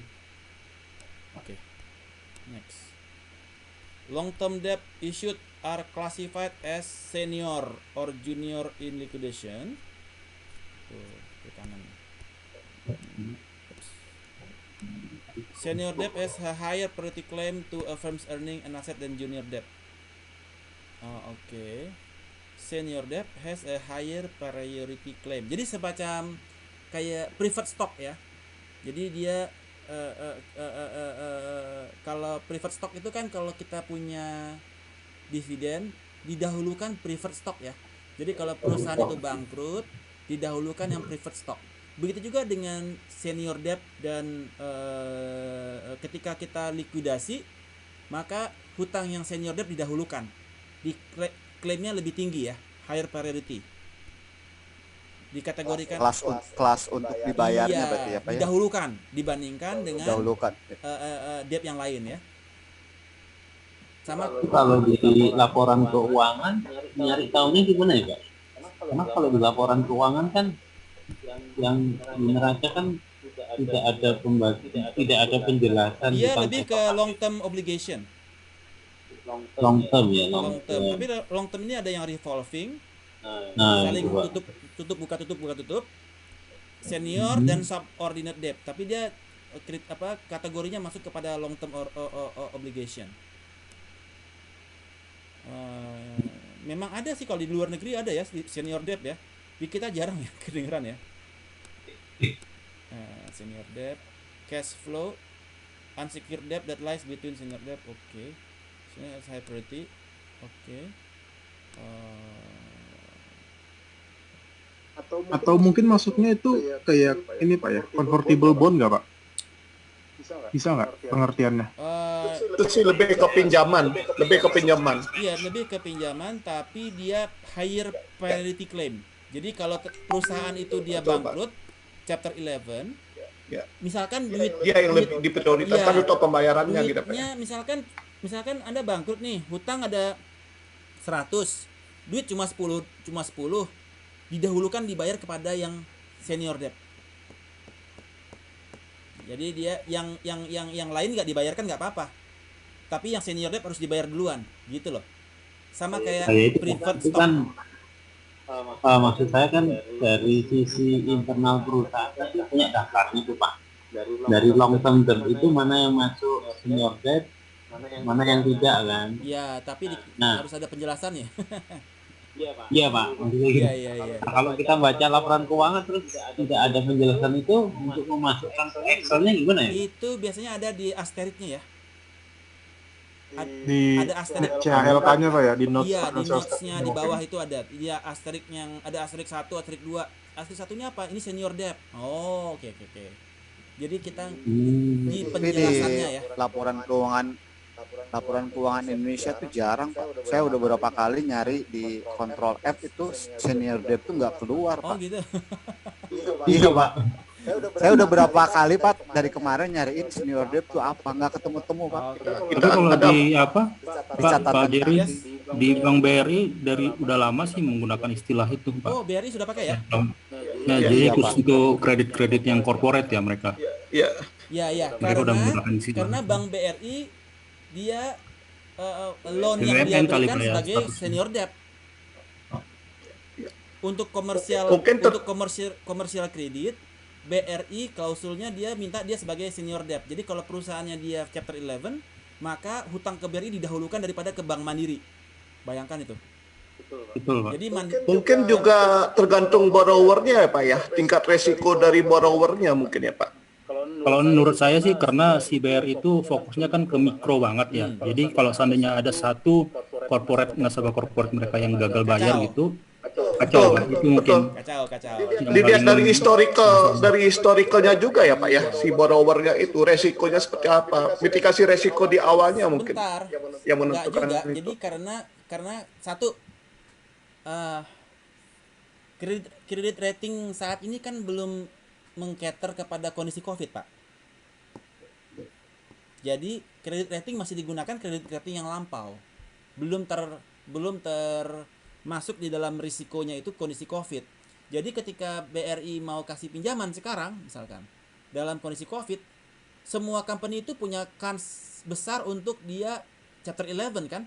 Kecuali kita udah kayak kemarin kita udah lakukan clustering model yang saya bikin kemarin sama Nurinda itu, ketahuan nih kan industri-industri yang positif dan negatif kan. Selama ini kan masih gelap nih si BRI. Masih gelap, dia nggak tahu industri mana aja yang negatif, industri mana yang positif kan. Masih meraba-raba dia. Jadi ketika dia tahu, oke, kalau gitu yang dia mau kasih senior debt adalah yang kepada negatively impacted. Wah, gua harus senior debt. Ini perusahaan bisa chapter 11 setiap saat nih. Kebayang nggak? Kebayang nggak maksud saya? Halo, suara saya terdengar nggak? Dengar, Oke. Pak. Jadi bagi perusahaan yang BRI curiga ini mendapatkan negatif externalities gede nih. Misalkan perusahaan pariwisata, departemen store kasih pinjaman sama BRI kan. Oke, gue kasih pinjaman tapi gue senior debt ya. Kalau lu chapter 11 utang duluan dibayar ke gue. Duit lu berapa harus bayar gue dulu. Kebayang nggak?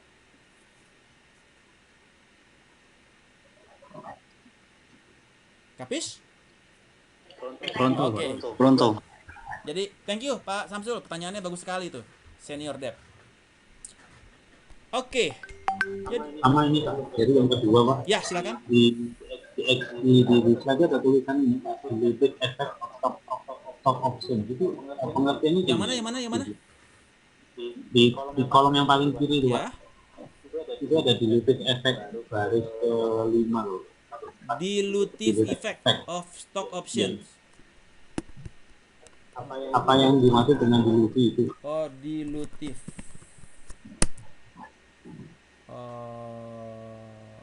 Oke. Bentar ya.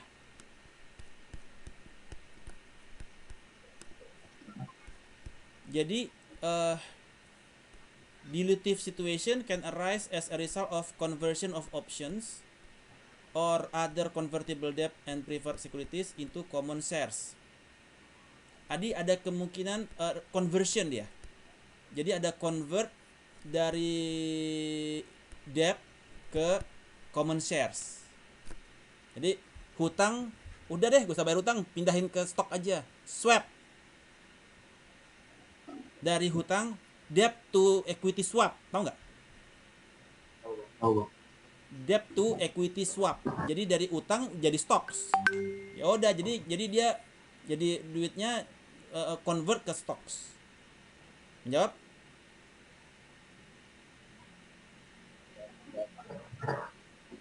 Pak Samsul, suara saya terdengar? ya Pak. Oke, good. Nice question. Ya. Oke, kita lanjutkan. Kemudian kita bangun proyeksi kepada perusahaan ya. Kita income statementnya kita bangun, balance sheetnya kita bangun, cash flow-nya kita bangun, dan kita kemudian melihat berapa sinerginya, ya, sinergi yang terjadi.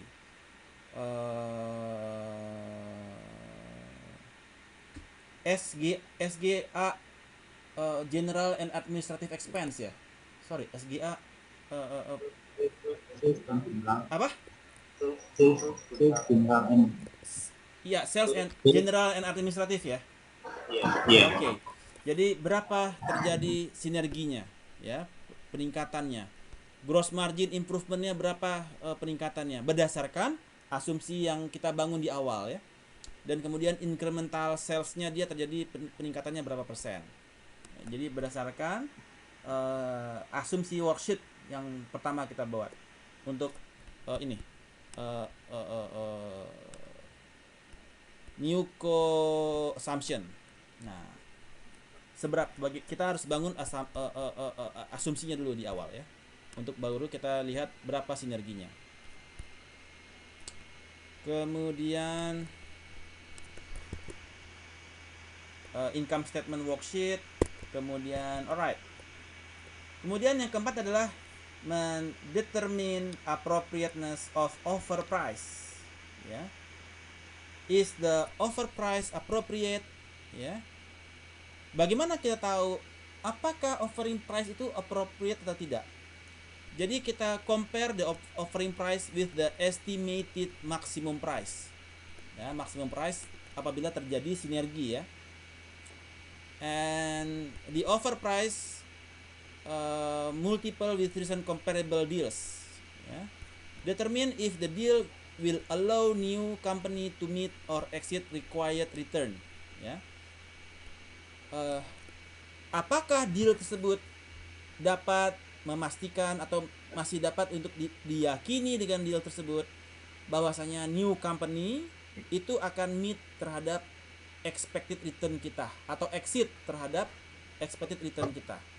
Ya. Dimana nilai minimum dia equal dengan expected return. Lebih bagus lagi kalau dia return yang dia berikan, weighted average cost of capitalnya dia lebih tinggi daripada weighted average cost of capital, lebih tinggi daripada capital asset pricing model, dan nilai net present value-nya lebih besar atau sama dengan 0. Kalau dia lebih besar, of course it is better off. Tapi kalau dia sama dengan 0 masih oke. Yang nggak boleh apabila dia di bawah 0. Untuk cash, kita ada cash outflow terhadap investasi yang kita lakukan, pembelian akuisisi tersebut, dibandingkan terhadap present value dari cash flow valuation. Jadi apabila nilai investasi atau offering price itu lebih apabila present value lebih besar daripada offering price, dan kita masih bisa meyakini bahwasanya dia will meet the expected return, then the price is appropriate. Questions?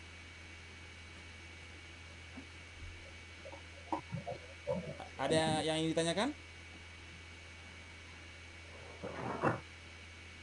Oke. Kemudian, is the post-transaction capital structure sustainable?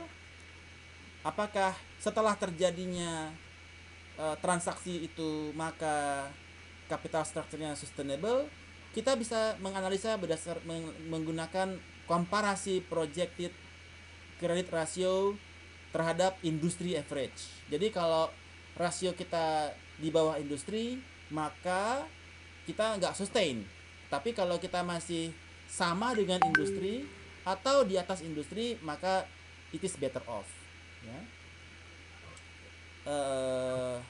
Jadi kalau misalkan account receivable turnover kita berapa, industri rata-rata berapa, 30. Setelah Anda akuisisi, Anda 40. Artinya Anda secara rasio di bawah industri, maka Anda lebih jelek daripada industri. Jadi itu menjadi salah satu indikator bagaimana kita melihat post transaction capital structure. Questions? No questions? Good. Alright, kita lanjutkan. Kemudian determining the offering price. Nah, jadi present value, jadi offering price adalah PV min, present value is equal to PVT. So what is the PVT here?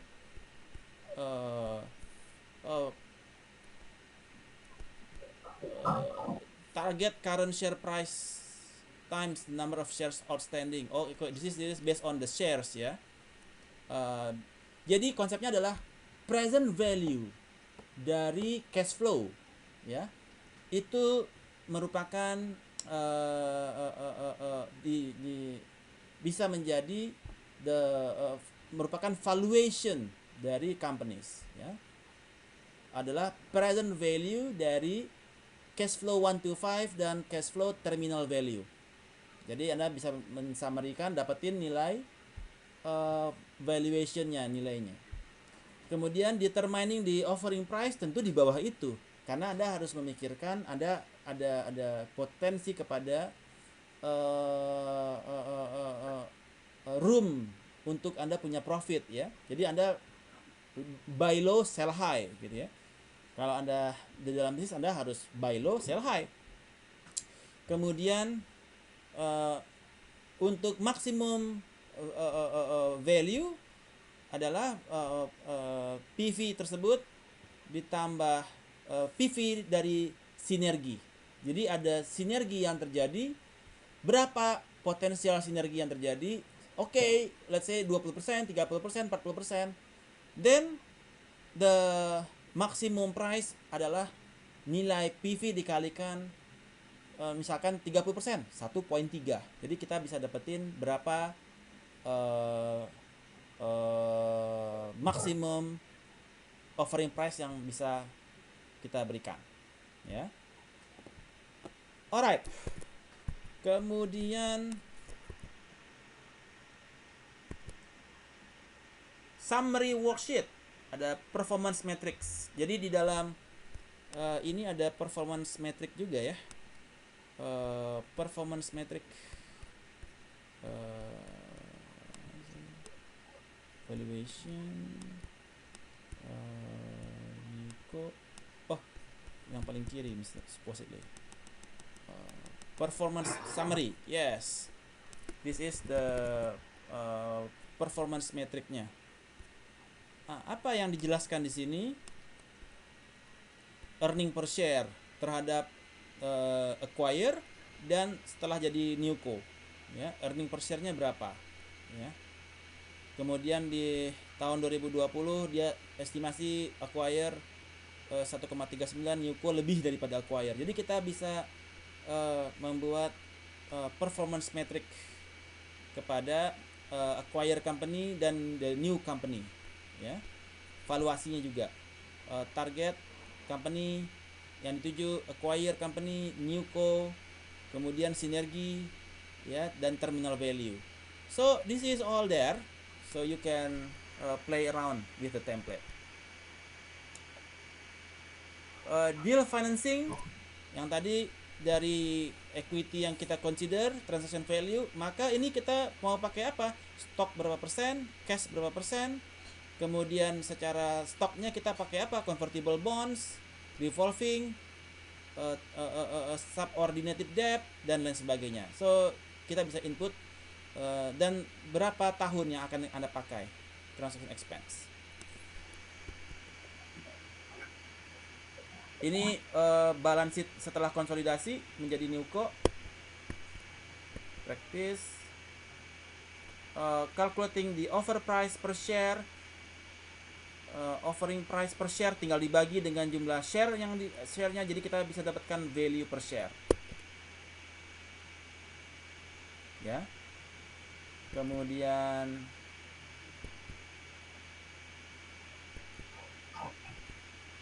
ya, Anda mau pakai asset purchase atau mau pakai stock purchase.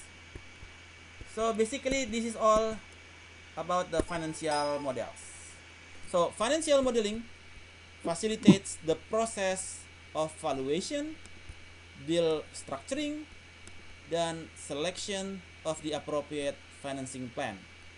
Ya, ada 4 steps di dalamnya: historical financial statements, pro forma target and acquire financial statements, estimate the value of combined firm, the consolidated company, that considering synergy dan deal terms, dan determine the offering price dan post transaction capital structure. Questions?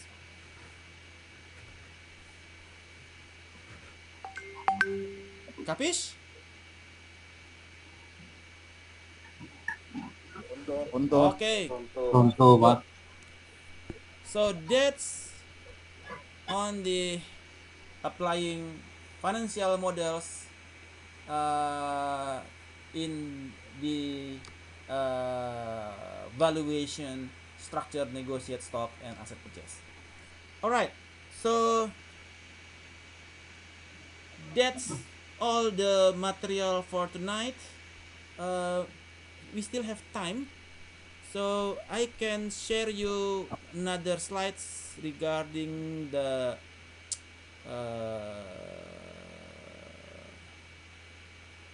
I think you have enough, yeah. So far so good. Any questions regarding the financial models? No? Alright. Then let's have yes. Tanya Mas Jerry, Alright, Samsul. tentang yang risk-free tadi kan kita bisa pakai ya IHSG ya Pak. Ya, untuk market ya. Nah, ya market. Nah, seingat saya kan ya IHSG itu kan 6.000 lebih Pak. Secara kalau Come again gimana IHSG kenapa? IHSG kan di atas 6.000 Pak. Di atas 6.000 apa? 6.000 poin. Kan kita bicara persentase. Nah, maksud saya bagaimana mengkonversi ke persentasenya? Bagaimana mengkonversi Ke persentasenya? Prosentasenya IHSG. Ya, saya tadi coba cari di IDX. .id itu. Ya. Masih belum ketemu Oke. untuk Berapa persentasenya itu. pasti ada. Berapa return IHSG dalam setahun? Untuk seluruh kategori ya. Seluruh kategori IHSG-nya berapa dalam setahun? Oke, coba kita lihat ya. Oke, so atau alternatif lain juga bisa menggunakan pendekatan regresi. Jadi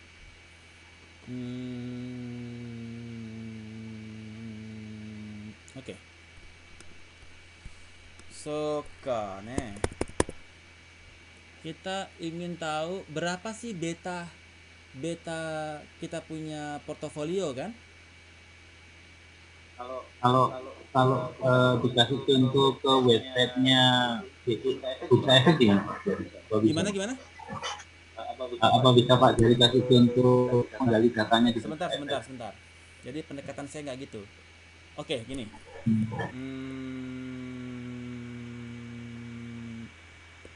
Oke. Nah, misalkan Anda punya saham Telkom. Ya. Oke, perusahaan ini punya saham Telkom. IHSG. Nah, kemudian run between. Misalkan saya ambil contoh ya. Transaksinya dia, returnnya dia misalkan ini 1% sampai 20%. Oke. Jadi transaksi bulan 1, bulan 2 ya. Nah, misalkan perusahaan itu dia punya saham Telkom ya. Ini Telkom dan IHSG.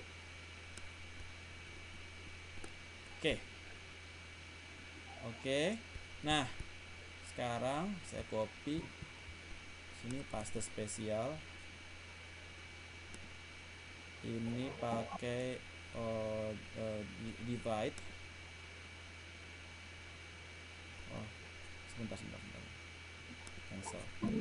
Bagi 100. Oke, copy. Ini sudah dibagi. Oh, ini masih run between ya, sebentar. Copy, ini paste dulu. Paste value dulu. Oke. Dapat, ini copy, ini kemudian kita paste spesial divide. Oke. Nah, kita dapetin ini ya. Telkom dan IHSG. Oke. Anda pengen tahu Telkom ini betanya berapa daripada IHSG? Kebayang nggak maksud saya? Sayang, Pak. Data analisis, kemudian regression. Oke. Input Y range untuk IHSG sebagai Y kan.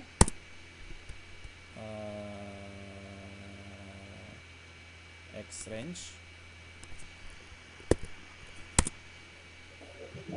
Benar ya? HI kan 14 oke. Kemudian labels. Kemudian ini kita taruh di sini. Oke. Nah, kita dapetin betanya si Telkomsel minus 0,2. Tapi tanpa intercept ya. Jadi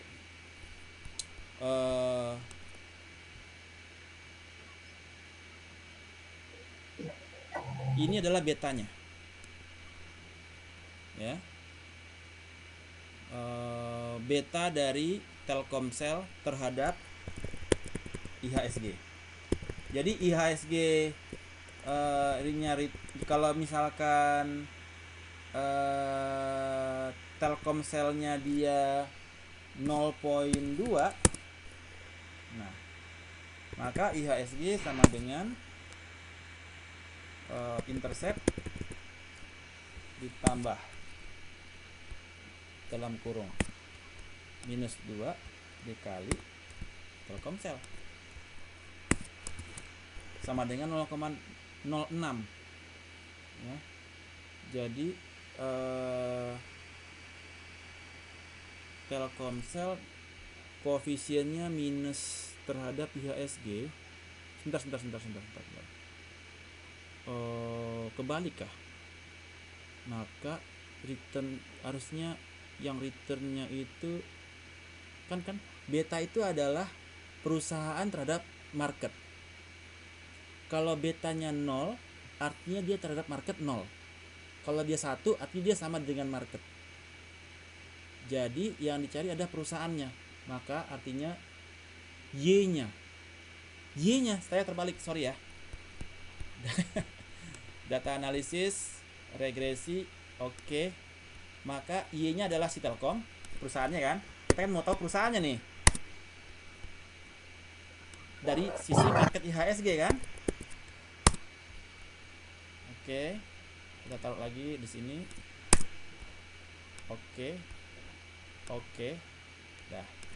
Jadi ketika IHSG-nya adalah 0,1, maka Telkomsel sama dengan perusahaannya itu adalah misalkan Telkomsel adalah intercept ditambah dalam kurung IHSG dikalikan 0,1. Nah, 0,103 ya. Nah, tapi di sini kan dia ada plus intercept. Jadi di dalam kalau di Excel dia muncul intercept ya. Tapi kalau di SPSS kita bisa pilih yang tanpa intercept. Jadi yang nilainya koefisiennya langsung ya, tanpa intercept. Kebayang nggak maksud saya? Jadi ada yang kalau ini kan ada yang koefisien ya. Nah di SPSS itu dia bisa tanpa koefisien. Jadi nilainya langsung yang dimunculkan tanpa koefisien intercept ya. Nah jadi kita untuk mengukurnya itu konsepnya seperti itu, bisa melakukan regresi untuk mendapatkan berapa nilai beta. Kalau ini misalkan minus 3, jadi dia harusnya gini nih, ini tambah ini nih, karena dia saling meniadakan kan. Jadi minus 0, sekian gitu ya. Menjawab Pak Samsul? Tadi siapa tanya tadi? Iya Pak. Ya, jadi kita bisa mengukur. Tapi kalau Anda sudah dapetin berapa return dari portofolio perusahaan dan berapa return dari IHSG, ya Anda tinggal Anda itu aja, tinggal Anda kurangin aja bagi dengan market ya. Misalkan Anda return 12, market 10, maka Anda betanya 1,2. Menjawab kan lebih sederhana ya. Kebayang Pak Samsul? Lah ya Pak. Oke, good. Any other questions dari yang lain? Alright, kalau tidak ada, ya. Silakan. Kalau yang return itu nggak bisa lebih sederhana Pak. Maksud saya gini Pak, misalnya IHSG itu kan angkanya poin ya Pak. Misalnya kita mau cari return tahun 2020, kita buka IHSG pembukaan 1 Januari 2020. Terus kita lihat closing 31 Desember Ya, gitu 2020. aja. Betul. Kita cari selisihnya, kita Yes, lihat Anda lihat return atau loss akhir gitu aja Pak. Desember 31 IHSG berapa? Ya. Ya, jadi selisihnya itu Iya. berapa persen itu Sederhana ya. returnnya gitu. Saham juga Iya, gitu. Bisa Pak gitu Pak. bisa. Oke Jadi baik Pak. Terima kelihatan kasih kan Pak. pergerakannya dalam setahun berapa ya IHSG kan? Iya Pak. Kemudian yang Anda sendiri berapa return Anda dari perusahaan tersebut? Oke, apakah dia mengikuti returnnya IHSG ataukah berbanding terbalik atau berbanding lurus? IHSG yang untuk equity Anda perusahaan ya, equity perusahaan itu dia apakah berbanding lurus dengan IHSG? Kalau berbanding lurus berapa powernya? Apakah powernya cuma 0,2 walaupun dia berbanding lurus tapi dia 0,2 atau lebih 1,3, 1,5 atau 2? Itu menunjukkan seberapa besar capital aset passing modelnya. Good, Pak Ucok, Anda sudah memberikan solusi untuk pertanyaan tadi. Any other questions, plus? Oke, kalau tidak ada kita post test. Sebentar. Stop sharing. Saya post testnya. Kemudian